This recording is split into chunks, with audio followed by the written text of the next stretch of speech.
That's great. And now, the show. All right, once again, I'm Lisette. I'm going to be talking about the history of May Day.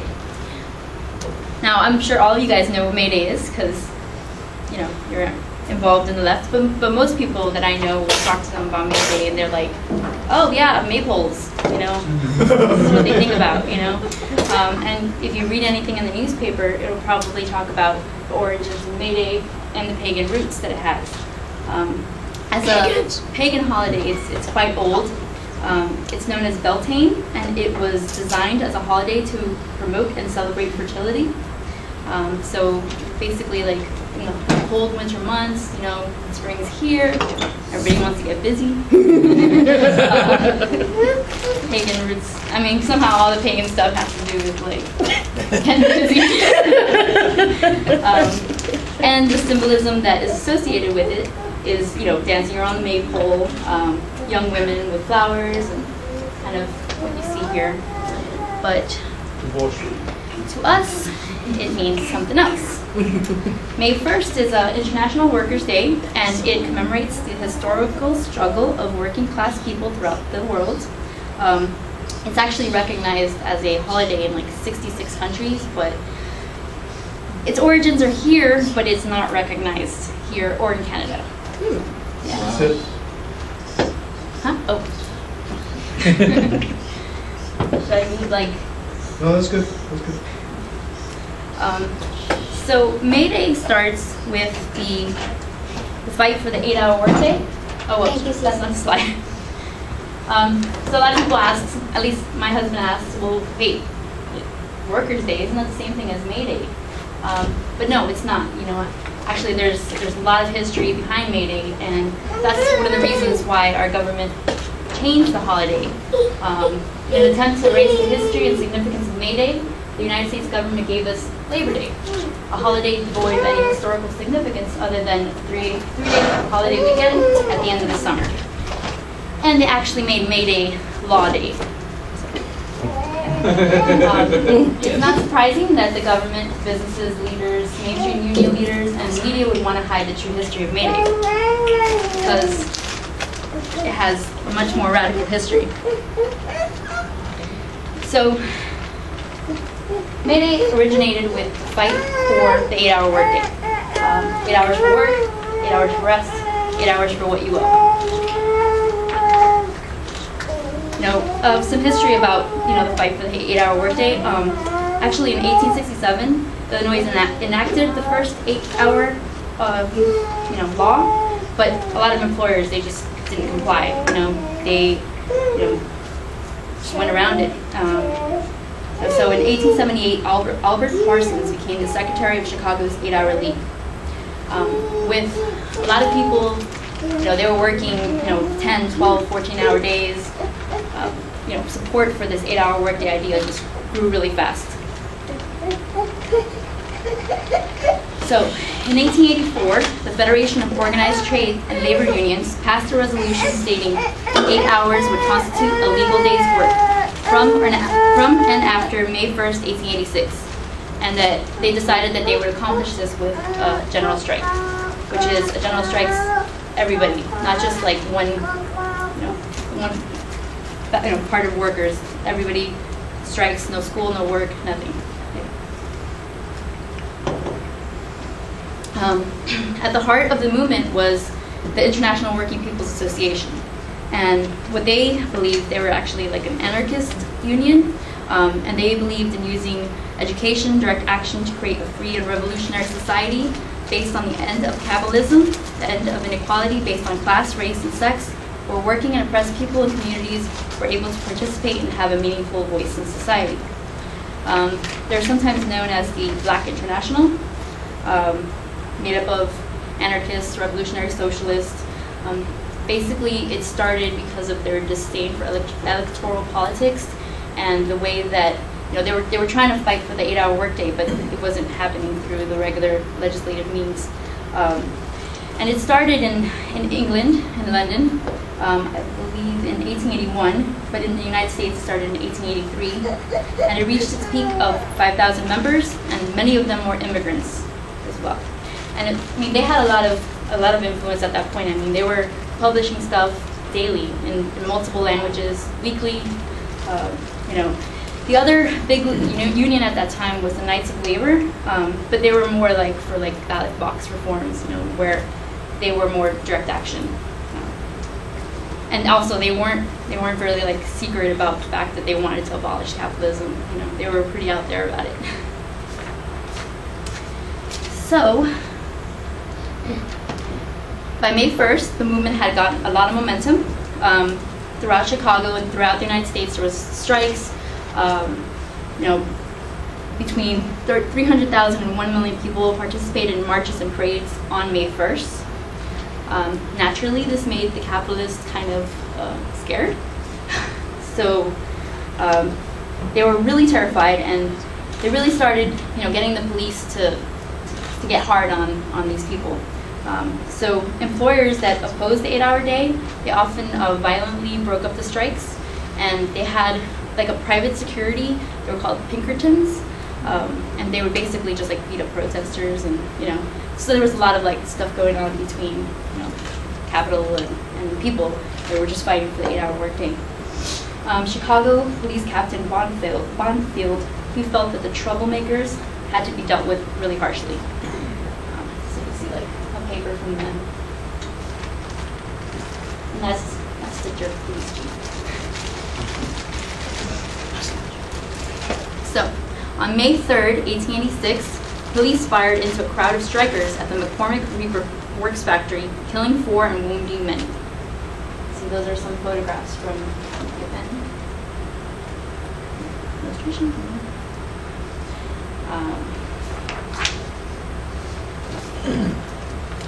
Oh, and at the event, Spies, one of the anarchists that I will talk about, he was actually on the podium speaking during that event. So the IWPA, the International Working People's Association, and other groups, they called for a mass meeting. They said, okay, tomorrow let's meet at Haymarket, really big on this paper. They wrote, "Working men, arm yourselves and appear in full force." That was edited afterwards because, all right, you know, let's just tone it down a little bit. Speed saw the line and was like, okay, well, now we have to tone it down. So they did edit it.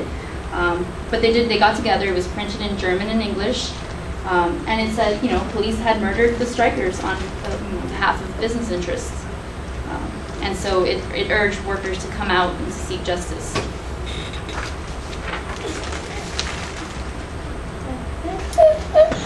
Okay, so Market Square. Spies, Pardon, and Fielden spoke to a crowd of estimated of up to 3,000 in the pouring rain. This was the Haymarket day. It was raining. The event was fine. Everybody, you know, went without incident. But when the last speaker was on the platform, which was Fielden, I can't say his name, and you know, everything was already breaking up. The police had come in. There was about 180 cops. They ordered them to disperse, and then they started firing into the crowd. And as that happened, a bomb got thrown at the police and killed 1 policeman. 6 other policemen were accidentally shot by other policemen. So it was like a big thing that happened there. And police, you know, they fired into the crowd. They killed 1 worker. They injured a ton of people. You know, some people just call it the Haymarket riot. Some people call it Haymarket Massacre. Massacre, yeah. Southern So after that event, of course, hey Chris. After that event, they said, well, someone threw this bomb, and we think it's the anarchists. So a witch hunt started. Although no one knew who threw the bomb, it was an attack on the entire left and labor movement. They ransacked the homes of suspected anarchists and socialists, and hundreds were arrested without charge. And this is like a paper that kind of depicts the anarchists as like guns and knives and bombs, you know. Another one there. has like liberty, you know, and he's like getting an anarchist or whatever, you know. They kind of had this image of anarchists as like a bearded immigrant with a bomb in hand or dagger or something. A lot of propaganda campaign against. So 8 of Chicago's most active leaders in the movement, which are Albert Parsons, August Spies, George Engel, Adolf Fischer, Louis Ling, Michael Schwab, Samuel Fielden, and Oscar Neebe, they were charged with conspiracy to murder in connection with the bomb. However, only one of them was actually present at that time, and he was on the speaker, like he was talking, so it's just kind of crazy how they can, you know, do that. At the trial, the prosecutor said that anarchy is on trial. He urged the defendants to convict the defendants and condemn them to death. He urged to convict the defendants and condemn them to death on the basis of their political views and to make examples of them to save our society. They were found guilty, of course. All 8 were found guilty, despite that there really wasn't any direct evidence, you know, implying that any one of them threw the bomb. And like I said, the only one that was even there at that time was on the speaker's platform. The grand jury concluded that it was a direct result of deliberate conspiracy, and on August 19th, they were 7 of the defendants were sentenced to death, and Neebe to 15 years in prison. So they were all going to be, you know, put to death, and Neebe 15 years in prison. However, they did try to, they had some public support, and the Amnesty Association got them tons of signatures. They were trying to get them to get clemency. But in order for the governor to grant clemency, the prisoners would have to petition him for his forgiveness. So basically, like, beg for forgiveness. Ling, these were the ones that didn't beg, basically. Although Spies initially did, but he later pulled that because most people were like, don't be a coward, you know. So they did not beg for forgiveness, but the other ones did.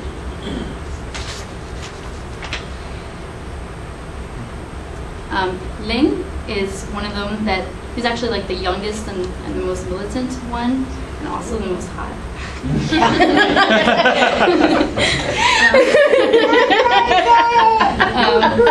He actually, before he was, taken to be hung with the rest of them, he committed suicide.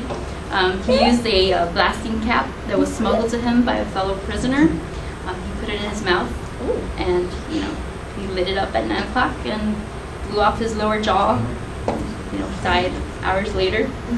Supposedly it was smuggled in like a cigar or something. But, yeah, it's pretty hardcore. I have a question, so I don't know if I should wait till the end. No, if you have a question. So it was in the cigar? That's what I read. Okay.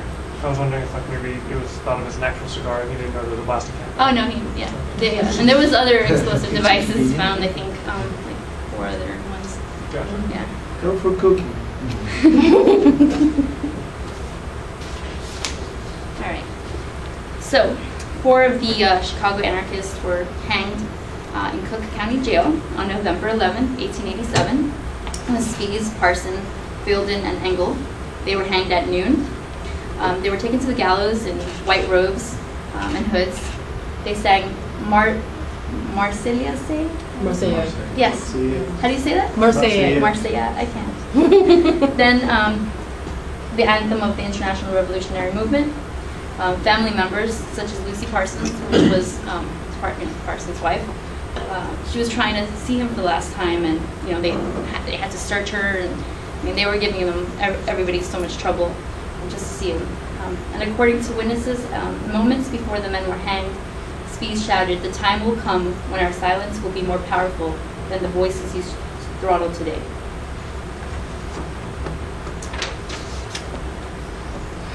As I mentioned before, Fielden, Schwab, and Neebe, they weren't hanged. They were actually eventually pardoned June 26, 1893 by Governor John Peter Altgeld, which is a different governor than the one that was during that time. So, following year after the whole Haymarket affair, this statue was put up right on Haymarket Square. And it was a statue of a police officer, which obviously resembles the police officer that was killed. It was put up with private funds, and people were kind of pissed, because why are you commemorating a police officer when we had all these other labor organizers that died because of this. But luckily, just kind of fast tracking, I guess, into the future, on May 4th, 1927, a streetcar crashed into the monument. The motorman said he was sick of seeing that. And then it was vandalized with black paint in 1968 on the 82nd anniversary of the Haymarket affair. And it was finally destroyed in 1969 before the Days of Rage protests when a bomb was placed between its legs. It's a nice view. Yeah. People didn't like this statue. And there is a statue commemorating the Haymarket martyrs in Chicago. It's not in the square; it's in the cemetery. And there you'll see, the last thing that the speech said, which is, "The day will come when your silence will become more powerful than the voices that you are growling today." And that was that on the bottom of it. And this was made in 1893.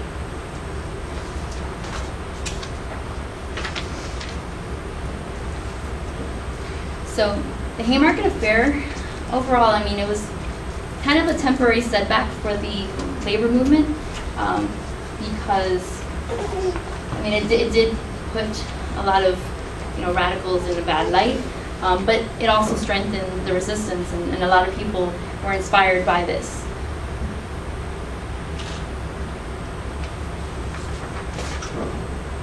So today, we see tens of thousands of activists that embrace the ideals of the Haymarket martyrs and those who established May Day as International Workers' Day. History has a lot to teach us about the roots of our radicalism. When we remember the people that were shot so that we can have an 8-hour workday, when we acknowledge the homes of families that were burned to the ground so that we can have Saturday as part of the weekend, when we recall 8-year-old victims of industrial accidents who marched in the streets protesting working conditions and child labor, only to be beaten down by police and company thugs, we understand that our current condition cannot be taken for granted. Basically, people fought for these rights, and I think that's why Haymarket and May Day is important in general. This is why we celebrate May Day, remembering all those people that fought before us. And of course, it also inspired a lot of other people in the labor movement. The sense of martyrdom and injustice surrounding the Haymarket affair particularly had an influence on the younger generation emerging into society. William Big Bill Haywood, which was one of the founders of the IWW, Industrial Workers of the World, he committed to anarchism because of the inspiration of the Haymarket martyrs. Another revolutionary supporter of the next generation that came out of it was Emma Goldman. Emma was able to identify strongly with the anarchists convicted at the Haymarket trial. That enraged her and it motivated her to join the anarchists. And she stated in one of her texts that the Haymarket martyrs were the most decisive influence on her existence, and that's what caused her to start adopting anarchist ideas, which later she had her own ideas, which revolutionized society. And throwing it even had influence in places not in the United States. Initially, Jose Marti, which is Cuban, he had really bad thoughts about Haymarket initially. He did not, he was siding with the police, he demonized them. But I think that upon further learning more about it, he wrote another article, and it's called Una drama terrible, anarquía y represión, which is a terrible drama, anarchism and repression. And he told the story of what happened on Haymarket in a much more sympathetic way after that. So I think that, people learning about this, even people that initially felt kind of like, oh, those are not the ideas that I'm down with, because he was more like peaceful. Once he learned more, he started having more solidarity with them, and learning from it.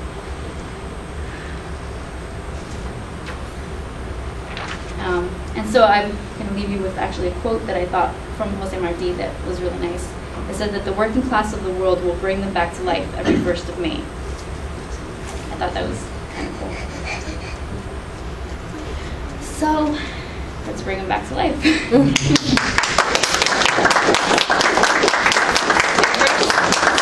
you guys all at Torch of Friendship, 4 o'clock. Yeah. Next Sorry, Thursday. my son kept trying to unplug you. No, it's okay.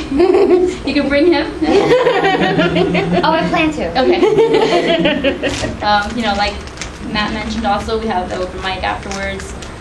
We hope that, it's a really good event and people come out and full force, trying to remember the reason that, we celebrate May Day.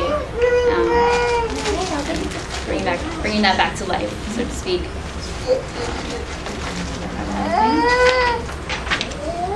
And yeah. Dale May Day.